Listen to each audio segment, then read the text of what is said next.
প্রিয় দেশবাসী, আজ বাংলাদেশ একটি গভীর সংকটময় মুহূর্তের মধ্য দিয়ে যাচ্ছে।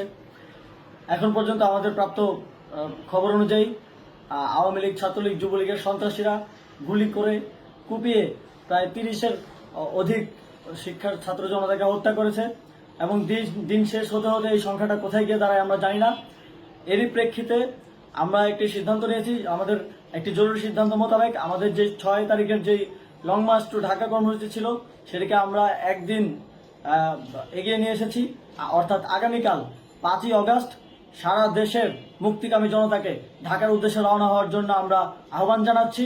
যারা পারবেন, যাদের পক্ষে সম্ভব হবে, আজ রাতেই আপনারা ঢাকার উদ্দেশ্যে রওনা হয়ে যান। আমরা আগামীকাল সারা দেশের মুক্তিকামী জনতাকে ঢাকায় আসার আহ্বান জানাচ্ছি। বিশেষ করে ঢাকার আশেপাশের যে জেলাগুলো আছে, আপনারা দায়িত্ব নিয়ে মসজিদের মাইকে ঘোষণা দিয়ে যাদেরকে পাবেন সবাইকে নিয়ে ঢাকার উদ্দেশ্যে রওনা হন। এই লড়াই আমাদের জন্য একটি চূড়ান্ত লড়াই। আমরা চূড়ান্ত ঘোষণার জন্য প্রস্তুত। আমরা গণভবনের দিকে যাত্রার জন্য প্রস্তুত এবং সেই উদ্দেশ্যেই আপনারা সবাই ঢাকা আসুন। আমরা আপনাদের সবাইকে নিয়ে আমাদের চূড়ান্ত দাবি আদায়ে এগিয়ে যাব। আমি জানি না সমন্বয়করা আজকে রাতে বেঁচে থাকতে পারবে কিনা, কিন্তু আপনাদের উপর আমরা এই দায়িত্ব দিচ্ছি। আপনারা সবাই নিজ দায়িত্বে ঢাকায় আসবেন আগামীকাল এবং পরশু পরিস্থিতি বিবেচনা করে পরশু গণভবনের দিকে 4 দিক থেকে আমরা রওনা হব। আমরা খুব আতঙ্কের সাথে লক্ষ্য করছি যে ছাত্রলীগ, যুবলীগ এবং আওয়ামী লীগের গুন্ডারা পুলিশের অস্ত্র দিয়ে পর্যন্ত সাধারণ জনগণের উপর হামলা করছে। কিন্তু একটি সুখের খবর হচ্ছে, সারা দেশের বিভিন্ন স্থানে সেনাবাহিনী ছাত্র জনতার পক্ষে দাঁড়িয়েছে। আবার কিছু কিছু জায়গায় যেমন মিরপুর ও মোহাম্মদপুরে সেনাবাহিনী ছাত্র জনতার বিপক্ষে দাঁড়িয়ে গুলি চালাচ্ছে। আমরা সেনাবাহিনীর প্রতি আহ্বান জানাতে চাই, আপনারা এদেশের নাগরিক এবং আপনারা এদেশের নিরাপত্তার দায়িত্বে আছেন, এদেশের জনগণের যানবাহনের নিরাপত্তার দায়িত্বে আছেন।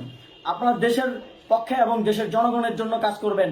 কোনো খুনি সরকারের জন্য, কোনো খুনি রাজনৈতিক দলের জন্য কাজ করবেন না। এটি এদেশের জনগণ আপনাদের থেকে প্রত্যাশা করে। আমাদের এই আন্দোলনে সম্পূর্ণ সমর্থন দিয়ে হয় নিরপেক্ষ থাকুন, অথবা এই খুনি বাহিনীকে, সরকারের খুনি বাহিনীকে প্রতিহত করুন, তাদেরকে যথাযথ শাস্তির আওতায় নিয়ে আসুন। যেই কারফিউ সরকারের পক্ষ থেকে ঘোষণা করা হয়েছে, আমরা স্পষ্টভাবে বলতে চাই, সেনাবাহিনী এই ধরনের কোনো কারফিউ বাস্তবায়নের জন্য মাঠে না নামে। যদি মাঠে নামে তাহলে সেনাবাহিনী স্পষ্টভাবে অফিসিয়ালি জনতার বিরুদ্ধে দাঁড়াবে। আমরা চাই না সরকারের এই ষড়যন্ত্রে সেনাবাহিনী পা দিক। সেনাবাহিনীকে জনতার বিরুদ্ধে দাঁড়ানোর যে ষড়যন্ত্র সরকার রচনা করছে সেটিতে সেনাবাহিনী পা দিবে না, এই বিশ্বাস আমরা রাখতে চাই।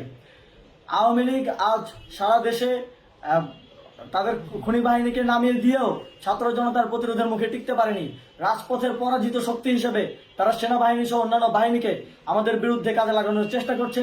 এই চেষ্টাকে, এই ষড়যন্ত্রকে ব্যর্থ করতে হবে এবং আগামীকাল সারা দেশে মসজিদে মসজিদে ঘোষণা দিয়ে ঢাকার উদ্দেশ্যে আপনারা রওনা হন। প্রত্যেকটি পরিবার থেকে অন্ততপক্ষে একজনকে ঢাকার উদ্দেশ্যে রওনা করে দিন, এই ইতিহাসের সাক্ষী হতে, একটি নতুন বাংলাদেশের অভ্যুদয় ঘটানোর একজন কর্মী হতে। ধন্যবাদ সকলকে।